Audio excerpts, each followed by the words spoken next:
जब से आरबीआई ने ई रुपीज का ऐलान किया है तब से बहुत लोग कंफ्यूजन में हैं क्या कि ये यूपीआई और ई रुपीज में डिफरेंस क्या है। और आपको बहुत सारे लोग ये सवाल पूछते हुए दिखाई दे देंगे कि जब पहले यूपीआई था ही तो फिर ये ई रुपीज को क्यों लाया गया।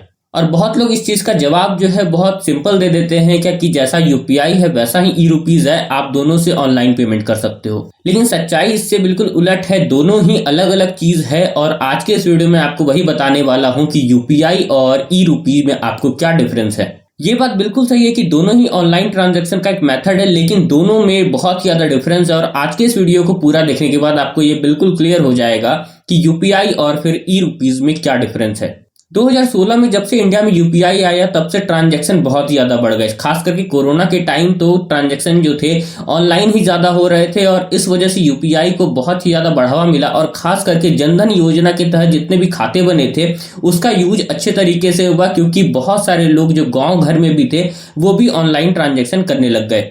और ये सब बिल्कुल सही चल रहा था। आप चाहे किसी भी दुकान पे चले जाएं या फिर किसी बड़े मार्केट में चले जाएं, आपको हर जगह यूपीआई से पेमेंट लेने वाले लोग मिल जाते थे। और यूपीआई तो इस तरीके से बढ़ा कि हमारे देश में कई सारे भिखारी भी क्यूआर कोड लेकर के घूम रहे हैं। और 10 रुपए का भी अगर आपको पेमेंट करना है तो आप डायरेक्टली यूपीआई से पेमेंट कर सकते हैं और वो पैसा उनके बैंक अकाउंट में डायरेक्टली चला जाता है। यूपीआई के आने के बाद जो लोगों के अंदर एक मन में डर हुआ करता था कि ऑनलाइन पेमेंट में बहुत सारा फ्रॉड हो सकता है, वो भी धीरे धीरे कम हो गया, क्योंकि यहाँ पर आपको किसी भी तरीके का कोई कार्ड का डिटेल नहीं देना था, ना ही कोई और डिटेल देना था। डायरेक्टली आपका पिन है, आप डायरेक्टली पेमेंट कर सकते थे। लेकिन फिर अचानक से जो है सरकार ने ई रुपीज का ऐलान किया, लेकिन बहुत सारे लोग ये बात नहीं समझ पाए कि आखिर ये ई रुपी और यूपीआई में डिफरेंस क्या है। क्योंकि छोटा पेमेंट आपको अगर करना है तो आप यूपीआई से कर सकते हैं, बड़ा पेमेंट करना है तो फिर भी यूपीआई से कर सकते हैं। तो फिर ई रुपीज का क्या करेंगे दोस्तों? जल्दी ई रुपी या फिर आप उसे डिजिटल रुपी भी कह सकते हैं और साथ में यूपीआई, दोनों ही दो कंपोनेंट है जो कि हमारे फाइनेंशियल इकोसिस्टम का एक पार्ट होने वाले हैं। और ये हमें समझने की जरूरत है कि ये दोनों काम कैसे करता है, ताकि भविष्य में किसी तरीके का फ्रॉड आपके साथ ना हो या फिर आप गलत किसी जानकारी के चलते कहीं आप नुकसान का शिकार ना हो जाए। दोस्तों इस वीडियो की शुरुआत में ही मैंने आपको यूपीआई के बारे में बहुत सारा कुछ बताया है, और जब मैं आपको उसको ई रुपी या फिर डिजिटल रुपी से कंपेयर करके बताऊंगा तब आपको बिल्कुल क्लियर हो जाएगा और क्यों लोगों को इन दोनों ही कंपोनेंट को एक करके नहीं देखना चाहिए। दोस्तों डिजिटल रुपी और यूपीआई की जब आप नेचर के बारे में बात करते हैं तो आपको पता चलता है कि डिजिटल रुपी जो है, जो भी मान लीजिए आपके हाथ में कोई नोट है तो सेम वही नोट अब आपके फोन में आ जाएगा, सेम उसी तरीके का नंबर होगा।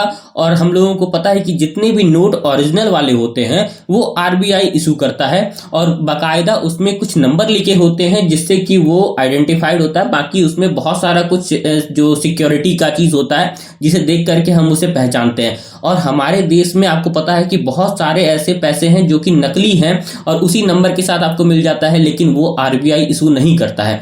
और जिस भी नोट को आरबीआई इशू नहीं करता है, जो भी नोट नकली होता है, उससे हमारे देश को सिर्फ और सिर्फ नुकसान होता है, क्योंकि वो पैसा वो हमारे देश का है ही नहीं, वो बस एक कागज का टुकड़ा है। और इस वजह से जो है इसके कारण हमारे देश से बहुत सारे नुकसान को झेलना पड़ता है और बहुत सारे ऐसे व्यापारी हैं जो बहुत ही ज्यादा घाटे में चले जाते हैं। और इसी चीज को रोकने के लिए ई रुपीज या फिर डिजिटल रुपी को लाया गया है, जिसमें कि हूबहू जो आपके हाथ में फिजिकल नोट है वो अब आपके ऑनलाइन जो है फोन में आ जाएगा।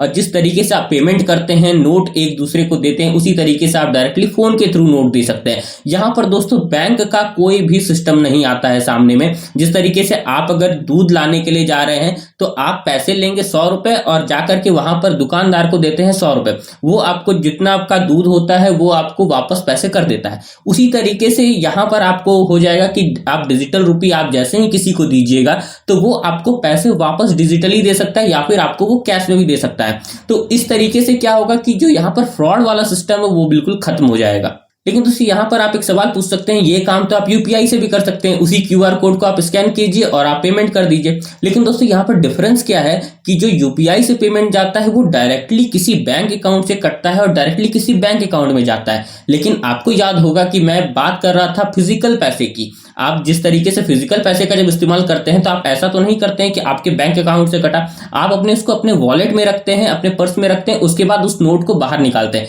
आपका उससे बैंक अकाउंट से कोई रिश्ता नाता नहीं होता है। और यूपीआई का जो रिश्ता नाता है वो सीधा सीधा बैंक अकाउंट से है। तो इस वजह से दोनों ही अलग अलग सिस्टम है और सरकार जो है दोनों को सही तरीके से मॉनिटर करने के लिए डिजिटल रुपी को ला रही है।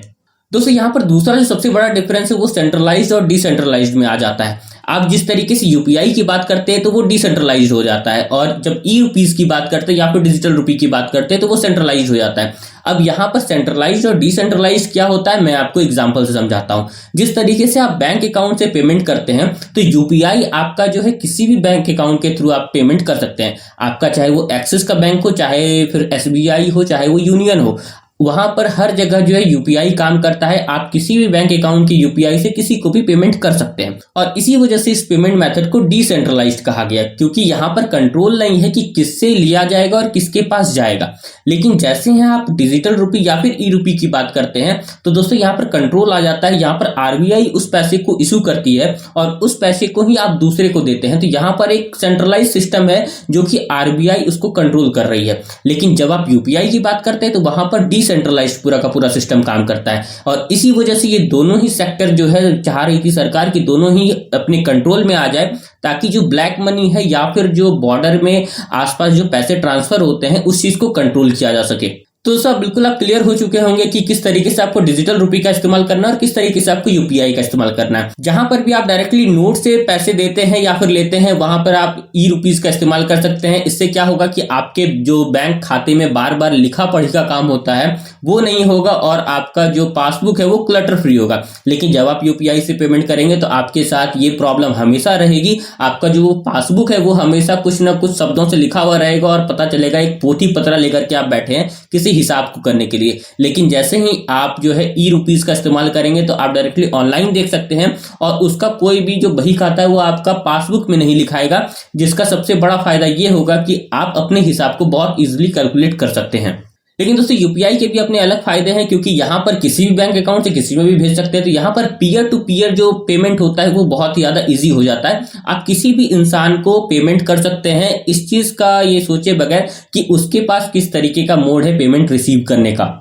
दूसरा फायदा दोस्तों यूपीआई का कि यहाँ पर आपको मर्चेंट पेमेंट जो है वो बहुत ही ज्यादा इजी हो जाता है कि आप जिस तरीके किसी मार्ट में गए तो आप डायरेक्टली अपने बैंक अकाउंट से पैसे दे सकते हैं। इससे क्या होता है कि आपको कोई बिल जनरेट करना है या फिर उस चीज का ऑथेंटिकेशन दिखाना है या फिर किसी को प्रूव करना है उस चीज को, तो वो बहुत ही ज्यादा इजी हो जाता है। तो यूपीआई यहाँ पर जीत जाता है। लेकिन आप ई रुपीज की अगर बात करें तो ई रुपीज जिस तरीके से आप अपने नोट अपने वॉलेट से पैसे निकाल करके किसी को देते हैं उसी तरीके से होगा, और इसमें जो दोनों में है ये काफी बड़ा डिफरेंस है। जब भी आपको कोई लीगल मेथड अपनाना है कि डायरेक्टली आपके बैंक अकाउंट में उस चीज का बही खाता जो है लिखा रहा है, तो वहां पर आपको यूपीआई पेमेंट करना है, और बाकी हर जगह जो है आप ई रुपीज का इस्तेमाल कर सकते हैं। साथ में दोस्तों ऑनलाइन शॉपिंग में भी आप यूपीआई का इस्तेमाल कर सकते हैं ई रुपीज, क्योंकि आपको मैंने पहले ही बताया कि वो फिजिकल करेंसी की तरह काम करेगा। तो आप डायरेक्टली किसी को अगर पेमेंट कर रहे हैं बैंक अकाउंट में तो आप ई रुपीज के थ्रू नहीं कर सकते, वहां पर आपको यूपीआई का इस्तेमाल करना पड़ेगा। तो दोनों ही दो डिफरेंट टाइप का पेमेंट मेथड है। अब आप दोनों को अगर एकदम सरल भाषा में समझना चाहते हैं तो जो आप फिजिकली नोट यूज करते हैं वही अब आपके फोन में आ जाएगा, और यूपीआई तो आप यूज कर ही रहे हैं। अब आप खुद ही दोनों में डिफरेंस कर सकते हैं कि किस तरीके से आप अपने फिजिकल नोट को यूज करते हैं और किस तरीके से आप अपने यूपीआई को यूज करते हैं। तो यही डिफरेंस था यूपीआई और ई रुपीज में। जरूर से नीचे दोस्तों कमेंट बताइएगा कि आपको ये वीडियो कैसा लगा, और आपको ऐसे ही वीडियोस चाहिए तो इस चैनल को जरूर सब्सक्राइब कर लीजिएगा, क्योंकि मैं आपके लिए ऐसे ही अच्छे वीडियोस लाता रहता हूं। दोस्तों आज की वीडियो में फिलहाल इतना, मिलते हैं किसी और वीडियो में, तब तक के लिए गुड बाय।